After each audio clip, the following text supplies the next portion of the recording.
వాహనారూఢుడైన పరమాత్మకున్న గొప్పతనం ఏమిటంటే ఆయనతో కలిసి ఎవరు తిరుగుతున్నారో వాళ్ళందరి దగ్గరికి ఆయన వస్తున్నాడు అని గుర్తు. అందుకు వాహనం వెడుతుంటే నమస్కారం చేయడం, వాహనం వెడుతుంటే వెనక నడవడం అందుకు చేస్తారు. వాహనం వెడుతున్నప్పుడు ముందు కానీ వెనక కానీ నడిచారనుకోండి, మీరు పరివారం అయ్యారని గుర్తు. ఆయన వాహనం మీద వెడుతున్నాడు అనుకోండి, అందరూ అనుగమించలేరు.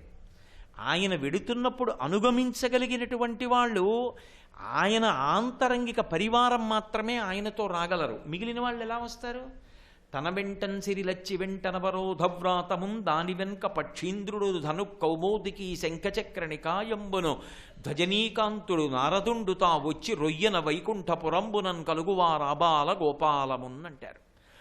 మనం వాహనం ఎక్కామనుకోండి, ఆ వాహనమునకు జీవం ఉంటుంది అని చెప్పడం కష్టం అన్ని వేళలా. పూర్వం అంటే గుర్రాల మీద ఎద్దుబళ్ళ మీద వెళ్ళేవారు. ఇప్పుడు మనం వాడుతున్నటువంటి వాహనాలు అటువంటి 4 కాళ్ళు కలిగినటువంటి వాహనాలు మనం వాడటలేదు. నిర్జీవమైనటువంటి లోహములతో తయారైనటువంటి వాహనాలు మనం వాడుతున్నాం. కానీ మీరు ఎప్పుడూ కూడా ఒకటి గుర్తుపెట్టుకోవాలి, వాహనానికి అంత ప్రఖ్యాతి ఎందుకు వచ్చింది అంటే వాహనము భగవంతుని యొక్క పరమ ఆంతరంగిక పరివారంలోకి వెడుతుంది. ఈశ్వరుడు ఒక్కడూ ఉండనివ్వండి, ఈశ్వరుడు బయలుదేరనివ్వండి, ఈశ్వర వాహనం ఈశ్వరుడి పక్కనే ఉంటుంది. అవిభాజ్యము, విడిచిపెట్టి వెళ్ళదు, ఆయనతోటే ఉంటుంది. అవి ఆంతరంగిక పరివారం. ఆయన పరివారం పక్కన నిలబడిన ఆయన వాహనం మీద వెడుతుండగా వాహనాన్ని కూడా మనం పట్టుకున్నాం అనుకోండి, ఆయన పరమప్రీతి చెందుతాడు. అంటే మీ దగ్గరికి వస్తున్నాడని గుర్తది. అందుకే వాహనం వెడుతుంటే ఇంటి దగ్గర కూర్చుంటానని అంటే అన్నాడు అనుకోండి, ఇంక ఎవరు అభ్యున్నతి కల్పించగలరు? వాహనం వెడుతోంది అంటే వాహనం ముందు వాహనం వెనక నడవాలి. అందున కొన్ని మైళ్ళ దూరం తిరిగిందనుకోండి, ఏమో నడవలేకపోయామండి అంటే అర్థం ఉంది. కొద్ది దూరం వాహనం తిరిగినా మేము తిరగలేమండి అంటే, అందున దేవాలయానికి ప్రదక్షిణంగా వెడుతున్నప్పుడు ఆయనతో కలిసి ప్రదక్షిణంగా వెళ్ళడం అంటే సంభవమైన విషయమా? మీరు గమనించండి, భగవంతుని యొక్క ఏ వాహనమైనా కూడా భగవంతునితో అంత చొరవతో ఉంటుంది. ఏదో దూరంగా ఉండి భయపడుతూ ఇలా చెయ్యి అడ్డు పెట్టుకొని మాట్లాడుతుందని మీరు అనుకోకూడదు. పరమ చొరవతో ఉంటుంది. వాహనానికి ఎంత చొరవ ఉంటుందో త్యాగరాజస్వామి వారు ఓ కీర్తనలో చూపించారు. అందులో ఓ కీర్తనలో ఆయన నగుమోము కనలేని నాదుజాలి తెలిసి, నగుమోము అంటే నవ్వుతున్నటువంటి నీ ముఖాన్ని చూడాలని ఓ రఘువీరా నాకెప్పటి నుంచో కోరిక. నువ్వు వచ్చి నన్ను అనుగ్రహించాలి, నాకు కనపడాలి. ఎక్కడున్నాడు రామచంద్ర ప్రభువు? విష్ణుస్వరూపుడై వైకుంఠంలో ఉంటాడు. నువ్వు వచ్చి నన్ను అనుగ్రహించి నా ఎదురుగుండా కనపడాలి. నువ్వు రావడం అంటే దేని మీద వస్తావు? వాహనం ఎక్కొస్తావు. ఇప్పుడు నువ్వు శ్రీవైకుంఠంలో ఉంటే ఏ వాహనం మీద రావాలి? గరుత్మంతుడి మీద రావాలి. ఆయన ఒక అద్భుతమైన మాట అన్నారు త్యాగరాజస్వామి, అది అనుభవించడం అంటే. లోపల అసలు తత్వం తెలిసి అనుభవించిన వాడు తప్ప అటువంటి కీర్తనలు చేసే అధికారాన్ని పొందలేడు. వాళ్ళందరూ సద్గురువులు అయ్యారంటే మహానుభావులు భగవంతుని యొక్క తత్వానికి అంత దగ్గరగా నిలబడగలిగారు. ఆయన ఒక మాట అన్నారు, ఖగరాజు నీ ఆనతి విని వేవేగను చనలేదో. ఖగరాజు అంటే గరుత్మంతుడు. నువ్వు గరుత్మంతుణ్ణి ఇలా పిలిస్తే పరిగెత్తుకొస్తాడు. పరిగెత్తుకొచ్చి పద అక్కడికి అంటే ఆయనకి వైకుంఠం నుంచి భూమండలానికి రావడానికి అబ్బా ఇప్పుడు అంత దూరం ప్రయాణం అండి అనడు. ఆయన ఎక్కడికైనా తీసుకుని వెళ్ళిపోతాడు. భగవంతుణ్ణి వహించి తీసుకెళ్ళడం అంటే అంత సంతోషం ఆయనకి. ఆతతపక్షమారుత వ్రయకంపిత ఘూర్ణితాచలవ్రాత మహర్ణవుండు అంటారు భారతంలో. ఆ రెక్కలు అల్లారుస్తుంటే వేదనాదం వస్తుంటుంది. అటువంటి గరుత్మంతుని మూపు మీద కూర్చుని వస్తాడు. అటువంటి వాడివి నువ్వు వెంటనే వచ్చి నాకు కనపడగలవు కదా, మరి ఎందుకు రావట్లేదు? ఒకవేళ గగనానికి ఇలకును బహుదూరంబనినాడో, గగనానికి ఆ వైకుంఠానికి ఇలకు భూమికి బహుదూరంబనినాడో, అబ్బా చాలా దూరం కదండి, ఎక్కడ భూమి ఎక్కడ వైకుంఠం, ఇప్పుడే ఆయన ఏదో త్యాగరాజస్వామి వారి కీర్తన పాడారు కనపడమని ఎక్కడ పెడతామండి అని అన్నాడా? అలా అనడే, నీ దగ్గరికి వచ్చి అలా చెప్పేవాళ్ళు కారే నీ పరివారం. మరి నువ్వెందుకు రావట్లేదు? జగమేలే పరమాత్మ ఎవ్వరితో మొరలిడుదు. ఎవడైనా నా మాట వినకపోతే నీకు చెప్పుకుంటా, నువ్వే వినకపోతే నేను ఎవరికి చెప్పుకోను? కాబట్టి రావయ్యా. ఎంత ఆర్తి, ఎంత ప్రేమ, ఎంత స్వాతంత్ర్యం! అందులో వాహనం యొక్క గొప్పతనాన్ని చెప్తారు. వెంటనే నువ్వు పిలుస్తావు, నీ మీద అధిరోహించి ఆయన వస్తాడు.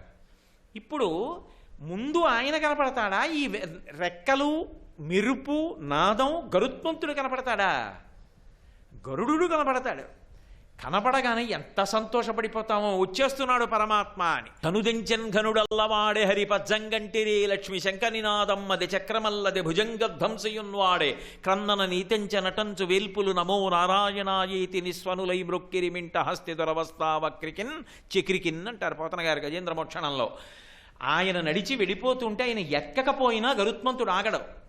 నా మీద ఎక్కలేదు కదా, ఆయన నడిచి వెళ్ళిపోతున్నాడు కదా, కాబట్టి మనం ఇక్కడే ఉందాం, విశ్రాంతి తీసుకుంటూ కూర్చోడు. ఆయన వెంట వెళ్ళిపోతాడు. ఎందుకంటే ఏమో కొంత దూరం వెళ్ళిన తర్వాత వాహనం ఎక్కచ్చు, లేకపోతే వచ్చేటప్పుడు వాహనం ఎక్కచ్చు, అందుకని ఆయన వెంట వెళ్ళిపోతాడు. ఆంతరంగిక పరివారం స్వామికి వాహనానికి అభేదం. అటువంటి వాహనం వెడుతోందనుకోండి, మన మాంసనేత్రములతో ఆ వాహనం మీద వెడుతుండగా చూసేటటువంటి అదృష్టం మనకు పట్టిందో పట్టలేదో చెప్పలేము. కానీ శారదా నవరాత్రుల యందు భగవతి భిన్న భిన్న వాహనములు ఎక్కడానికి కిందకొస్తుంది. ఆ వాహనం మీద ఆవిడ వెడుతోంది అంటే మన కొరకే దిగి వచ్చినది. ఆ భావనతో ఎవరు కలిసి తిరుగుతారో వారు పరివారం అవుతారు. అది అదృష్టం. అందుకే వాహనం అవడానికి ఏదో ఓ పక్షినో, ఓ పిల్లినో, ఓ పులినో, ఓ సింహాన్నో తీసుకోరు. భగవంతునికి వాహనం అవ్వాలి అంటే వాళ్ళు గొప్ప తపస్సు చేసిన మహాభక్తులై ఉంటారు. మీకు నేను ఒక ఉదాహరణ చెప్పాలి అంటే, వ్యాఘ్రవాహనం మీద వెడుతుంది అమ్మవారు. వ్యాఘ్రవాహనం మీద అమ్మవారు వెడుతుంటే పక్కన వెళ్ళడం అంత తేలికేం కాదు. కోట్ల జన్మల పుణ్యం ఉంటే వెడతాడు వాహనంతో. ఎందుకనో చెప్పనా? ఒకానొకప్పుడు మందర పర్వతం పరమేశ్వరుణ్ణి వేడుకుంది, ఎప్పుడూ కైలాస పర్వతం మీద కూర్చుంటావు, ఒక్కసారి వచ్చి నా మీద అధిరోహించవయ్యా, కొన్నాళ్ళు ఉండవయ్యా శంకరా, నేను తరిస్తాను అని అడిగింది. కాళీ అంటాడు పార్వతీదేవిని. ఎందుకంటే ఆవిడ నల్లటి రూపంతో ఉంటుంది, నారాయణ నారాయణి. భార్యతో కలిసి మందర పర్వతానికి వెళ్ళాడు. సంతోషంగా ఇద్దరూ కూర్చున్నారు. వెనక వేరొక కారణం ఉంది. ఎందుకనంటే ఒకానొక రాక్షసులు శుంభనిశుంభులు, శివమహాపురాణం ప్రకారం శుంభనిశుంభులు తపస్సు చేశారు బ్రహ్మగారి గురించి. బ్రహ్మగారు ప్రత్యక్షం అయ్యారు. తపస్సు చేస్తే ప్రత్యక్షం అవడం దేవతలకు ఉండేటటువంటి లక్షణం. ప్రత్యక్షమైతే ఏం కావాలని అడిగాడు.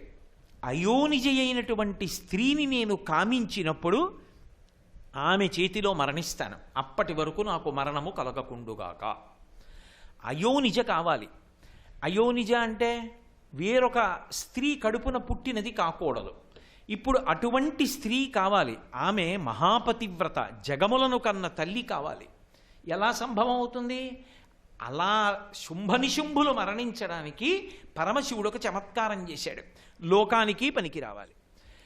ఆయన రంగు పట్ల, అందం పట్ల వ్యామోహితుడు కాడు. అందం పట్ల వ్యామోహితుడు కావాలంటే పార్వతీదేవి తపస్సు చేసినప్పుడు పెళ్లి చేసుకోవచ్చు. ఆమె అపర్ణ అయి ఆకులు కూడా తినడం మానేసి ఎండి వరడైపోతే అప్పుడు తపస్సుకు మెచ్చి వచ్చాడు. బాహ్య సౌందర్యానికి లొంగిపోయేవాడు కాడు, అంతఃసౌందర్యానికి వశపడతాడు. అటువంటి శంకరుడు పార్వతీదేవి వంక చూసి ఇలా తన వంక చూసుకుని, బా స్ఫటికమణి నిభం, తెల్లగా ఉంటాను అని ఇలా చూసి చిన్న నవ్వు నవ్వి, నల్ల పిల్ల అనుకుని కాళీ అన్నాడు. అలా అన్నాడు. ఎప్పుడు అలా ఏం చూడ్డావు. ఆవిడికి మనసు బాధేసింది. భార్యాభర్తలిద్దరి మధ్య వ్యత్యాసం చెప్పకూడదు. పెళ్ళికి వెళ్ళామనుకోండి, నిజంగా ఆయనకి తగిన పిల్ల కాదు అని అనిపించింది అనుకోండి, ఆయన సౌశీల్యానికి, ఆయన పాండిత్యానికి, ఆయన యొక్క భక్తి తత్పరతకి తగిన పిల్ల కాదు అని అనిపించింది అనుకోండి, అలా అనకూడదు. ఆ పిల్ల చాలా అందంగా ఉంది, ఆయన తుమ్మముద్దులా ఉన్నాడు, అప్పుడు అనకూడదు. కాకి ముక్కుకి దొండపండు అనకూడదు. ఒకరికి ఒకరు తగినవారు అనాలి. అందుకే కళాభ్యాం చూడాలంకృత శశికళాభ్యాం నిజతప ఫలాభ్యాం భక్తేషు ప్రకటిత ఫలాభ్యాం భవతు మే శివాభ్యామస్తోక త్రిభువన శివాభ్యాం హృది పునర్భవాభ్యాం ఆనందస్ఫురదనుభవాభ్యాం నతిరియం అంటారు శంకరులు. నిజ తపఫలాభ్యాం, ఒకరికొకరు తపస్సులకు ఫలమైన వారు. శంకరుడు కాళీ అంటే అమ్మవారంది. ఎంత మాట అన్నారు! ఇంతకాలానికి మీ మనసులో ఒక చిన్న అపోహ ఉంది, నేను తెల్లగా ఉంటాను, ఈమె నల్లగా ఉంటుందని. మీకన్నా మిమ్మల్ని సంతోషపెట్టడంలో ఎక్కడో నాకు ఒక్క చోట ఒక చిన్న వెలితి ఉందన్న భావనని తట్టుకోలేను. కాబట్టి నేను గౌరవర్ణాన్ని పొంది వస్తాను మీరు సంతోషించేటట్టని తపస్సుకు వెళ్ళిపోతానని. అయ్యో అయ్యో అయ్యో అయ్యో ఏమిటి కాళీ అన్నందుకే ఇంత ఉద్ధతి? ఆగు ఆగు ఆగు అన్నాడు శివుడు. కాదు, బయలుదేరుతాను అని ఆవిడ బయలుదేరి తపస్సుకు వెళ్ళింది. ఆవిడ తపస్సు చేస్తోంది. ఎప్పుడు పార్వతీదేవిగా శంకరుడి గురించి హిమవత్ పర్వత ప్రాంతంలో ఏ తపోవనంలో తపస్సు చేసిందో అక్కడికి వెళ్ళి తపస్సు మొదలెట్టింది. ఆ తపస్సు చేస్తుంటే బ్రహ్మగారు వచ్చారు. లోకములను శాసించగలిగిన తల్లివి నువ్వు గౌరవర్ణం పొందాలంటే తపస్సు ఎందుకమ్మా? ఎవరు ప్రత్యక్షం ఇవ్వాలి నీకు? ఎందుకు తపస్సు చేస్తున్నావు? నువ్వు పొందాలనుకుంటే గౌరవర్ణం పొందడం నీకు పెద్ద కష్టమా? దానికి నువ్వు తపస్సు చేయాలా? ఎందుకు చేస్తున్నావు అమ్మా తపస్సు అన్నాడు. అంటే ఆవిడంది, అర్థం చేసుకోవడం చాలా కష్టమయ్యా. ఎందుకు అర్థమవుతో చెప్పనా? అసలు నీకు నాకు ఉన్న అనుబంధమే నీకు అర్థమవుతుంది. దేవత అమ్మవారి ప్రసంగం అంటే అలా ఉంటుంది. అందుకే కేనోపనిషత్తులో ఇంద్రుడితో అలా మాట్లాడింది. ఆవిడంది, నువ్వు నాకు ఏమవుతావు? ఇంత చొరవగా వచ్చి నన్ను అడిగావే. నువ్వు ఈ సృష్టినంతటినీ ప్రారంభం చేసినప్పుడు శంకరుడు మహాప్రళయంలో తనలోకి తీసేసుకున్న వాటన్నింటినీ మళ్ళీ పునఃసృష్టి చేసే ముందు మొట్టమొదట నిన్ను సృష్టించాడు. వేదం ఇచ్చి సృష్టి చేయవయా బ్రహ్మ అన్నాడు. అప్పుడు నువ్వెవరు? పరమశివుడికి కొడుకు. నేనెవరు? పరమశివుని యొక్క కొడుకువి. నేనెవరు? పరమశివుని యొక్క ఇల్లాల్ని. కాబట్టి నీకు నేనెవరు? తల్లిని. అదే నువ్వు సృష్టి చేసేటప్పుడు అందరూ కూడా సంసారమునందు విరక్తులై తపస్సుకి వెళ్ళిపోతున్నారు. సృష్టి చేసిన వాళ్ళందరూ ఎవరు ప్రజోత్పత్తి చెయ్యట్లేదు. బెంగ పెట్టుకుని మళ్ళీ పరమశివుణ్ణి ప్రార్థించావు, శంకరా మార్గం చూపించమని అని కనుబొమలు ముడేశావు. అప్పుడు మళ్ళీ నీకు తండ్రి అయిన పరమశివుడే నీ కనుబొమల మధ్యలోంచి రుద్రస్వరూపంతో ప్రభవించాడు. అప్పుడు నా భర్త నీకెవరు? కొడుకు. అప్పుడు నేనెవరు? నీ కోడలు. నేను హిమవంతుడికి కుమార్తెగా పార్వతిగా వచ్చాను. హిమవంతుడెవరు? నీ కొడుకు. నీ కొడుక్కి నేను కూతుర్ని. కాబట్టి నేనెవరు? నీ మనవరాల్ని. నువ్వెవరు? నాకు తాత. ఇప్పుడు చెప్పు నువ్వు నాకేమిటో? ఎలా అర్థం అవుతుందయా ఎందుకు వచ్చానో, ఎందుకు తపస్సు చేస్తున్నానో? కేవలం రంగు పొందడానికి ఇంత తపస్సు చేస్తానా? జ్ఞాపకం తెచ్చుకో అంది. అమ్మా అర్థమైంది. శుంభనిశుంభులు తపస్సు చేశారు. అయోనిజ అయినటువంటి స్త్రీ కారణంగా మేము మరణిస్తామన్నారు. ఇప్పుడు అయోనిజ అయిన స్త్రీని ఇవ్వడం కోసం, లోకాలను అనుగ్రహించడం కోసం వచ్చావు. ఇప్పుడు అర్థమైందా? ఇదిగో నా నల్లని శరీరాన్ని విడిచిపెడుతున్నాను, గౌరవర్ణాన్ని పొంది గౌరీ అన్న పేరుతో శంకరుడి దగ్గరికి వెళ్ళిపోతాను అని నల్లటి వర్ణమున్న శరీరాన్ని పాము కుబుసం వదిలినట్టు వదిలిపెట్టింది. అది కౌశికి అన్న పేరుతో వేరొక రూపాన్ని ధరించింది. ఆ కౌశికి అయోనిజగా అమ్మవారి రూపం వచ్చింది కాబట్టి శుంభుల్ని సంహారం చేసింది. అమ్మవారు ఈ తపస్సు చేస్తున్న కాలంలో అరణ్యంలో ఉన్నటువంటి ఒక పెద్ద పులి ఒకటి వచ్చింది. దానికి సహజం, ఎక్కడైనా ఏదైనా ప్రాణి కనబడితే అది వస్తుంది. క్రూర స్వభావం పెద్ద పులిది. అది తీరా పరిగెత్తుకుంటూ వచ్చి అమ్మవారి వంక చూసింది. చూసి కొయ్యబారిపోయి అలా నిలబడిపోయింది. ఎందుకని? అది భగవతి యొక్క దర్శనం గొప్పతనం. ఒక్కసారి ఆ తల్లి వంక భక్తితో చూస్తే చాలు. 3 వెళ్ళిపోయాయి దాంట్లోంచి. ఏవి వెళ్ళిపోయాయి అంటే ఆణవ మలము పోయింది, కార్మిక మలము పోయింది, మాయిక మలము పోయింది. ఆణవ మలం అంటే అన్ని శరీరాలు పంచభూతాలతోటే తయారవుతాయి. ఇందులో మట్టి ఉంటుంది. ఎన్ని మాటలు స్నానం చేసినా మళ్ళీ తడి రాశిలే అంటే మట్టి వస్తుంది. పృథివీ, ఆపస్, ఇందులో కొన్ని నీళ్లు ఉంటాయి. తేజో, ఇందులో వేడి ఉంటుంది. పృథివీ, ఆపస్, తేజో, వాయు, ఎప్పుడు గాలి ఉంటుంది. ఆకాశము కొంత వ్యవధానం ఉంటుంది. బయట పంచభూతాలు ఉంటాయి, ఇందులోనూ పంచభూతాలు ఉంటాయి. పంచభూతముల యొక్క అణువులతో తయారు చేయబడి ఉన్న కారణం చేత ఏర్పడినటువంటి మలానికి ఆణవ మలము అని పేరు. అది పోయింది, దానికి దివ్య శరీరం అయింది. కార్మిక మలము అంటే గత జన్మలలో చేసిన కర్మలు ఉంటాయి, ఆ కర్మల యొక్క వాసనలు వెంట తరుగుతూ ఉంటాయి. తరుగుతున్న కారణం చేత పుడుతూనే ఒకడికి ఒకటిష్టం, ఒకడికి ఒకటిష్టం. అమ్మ కడుపులో పడుకున్న దగ్గర నుంచి ఇద్దరు కవల పిల్లలు. బయటికి వచ్చినప్పుడు ఏదో కొద్ది క్షణాలు తేడా, ఒకసారే బయటికి వచ్చారు. కానీ వాడికి ఒకటి ఇష్టం, దీనికి ఒకటి ఇష్టం. ఇది నాన్న అన్నం తిను అంటే చటుక్కుని నోరు తెరిచి గుటుక్కుని మింగుతుంది. వాడు అంటాడు అన్నం తిండు. వాడికి 4 బిళ్ళలు పెట్టండి, పండు ముక్కలు పెట్టండి, వాడు తింటాడు. మరి ఇద్దరూ ఏకగర్భ సంజాతులు, కొద్ది క్షణాల తేడాలో వచ్చారు, కలిసి పెరిగారు. మరి ఇదేమిటి వాసన అంటే ఏదో గత జన్మలలో కర్మల యొక్క వాసన ఇంకా వెంట వస్తోంది. అది కార్మిక మలము అంటారు. ఆ కార్మిక మలము తొలగిపోయింది. మాయిక మలము, మాయ అంటే అసలు సత్యవస్తువు తెలియకుండా అసత్య వస్తువుని సత్యం అనుకుని తిరుగుతూ ఉండడం. ఆ భ్రాంతి తొలగిపోయింది. ఒక్కసారి ఆవిడ్ని చూసేటప్పటికే అది జడీభూతమైంది, స్తంభీభూతమైంది, కదల్లేదు. అమ్మవారు అనుగ్రహించి ఇలా అంది. ఆ పెద్ద పులి దగ్గరికి వచ్చింది. అంతే, అది సత్వగుణ సంపన్న అయిపోయింది. అమ్మవారు అంది, శరీరం పెద్ద పులి శరీరం కదూ, ఆశ్రమం చుట్టూ తిరుగుతుండు, క్రూర మృగాలేవి లోపలికి రాకుండా అడ్డుకో, నీకు విశేష శక్తిని ఇస్తున్నానంది. ఆ పెద్ద పులి తిరుగుతోంది. అమ్మవారు తపస్సు చేసింది, అయిపోయింది. బ్రహ్మగారిని అనుగ్రహించడానికి తపస్సు చేసింది. అసలు విషయం కౌశికీ రూపాన్ని ఇచ్చింది. మరి వరం ఆయనకు అది ఇచ్చాడు, అది నిలబెట్టద్దు ఆయన మాట. అందుకని కౌశికీ రూపాన్ని ఆ నల్లతోలు విడిచిపెట్టేసి గౌరవర్ణంతో శంకరుడి దగ్గరికి వెళ్ళిపోతుంది. పెద్ద పుల్ల అలా చూసింది. తల్లి మరి వెళ్ళిపోతోంది. ఆవిడ యొక్క ప్రేమ అలా ఉంటుంది. ఆవిడంది, అయ్యో పాపం ఆశ్రమాన్ని కాపలా కాసిందే, క్రూర మృగమైనా దీన్ని వదిలేస్తే ఎలా అని, రా నాతో అని తీసుకెళ్ళింది. అమ్మవారే పిలిస్తే పరమేశ్వరుడు ఉన్నటువంటి అంతఃపుర ప్రవేశానికి దానికి అడ్డేం వస్తుంది? శంకరుడు కూర్చున్నటువంటి గది బయట ఆగమంది. ఆ గుమ్మం దగ్గర నించుంది పులి. అమ్మవారు లోపలికి వెళ్ళింది. శంకరుడు, అబ్బా ఒక్కసారి కాళీ అన్నందుకు గౌరవర్ణం పొంది వచ్చావా గౌరీ అని సంతోషంగా ఎడమతొడ మీద కూర్చోబెట్టుకున్నాడు. ఇద్దరు ప్రసన్నంగా మాట్లాడుకుంటున్నారు. అమ్మవారంది, మీరొక్క ఉపకారం చెయ్యాలని. ఏం కావాలన్నాడు. నేను ఆశ్రమంలో తపస్సు చేసుకుంటున్నప్పుడు ఒక పెద్ద పులి నా వంక చూసింది. చూస్తూ ఉండగానే దానికి 3 మలములు పోయాయి. అది నా ఆజ్ఞ మేరకు ఆశ్రమాన్ని రక్షించింది.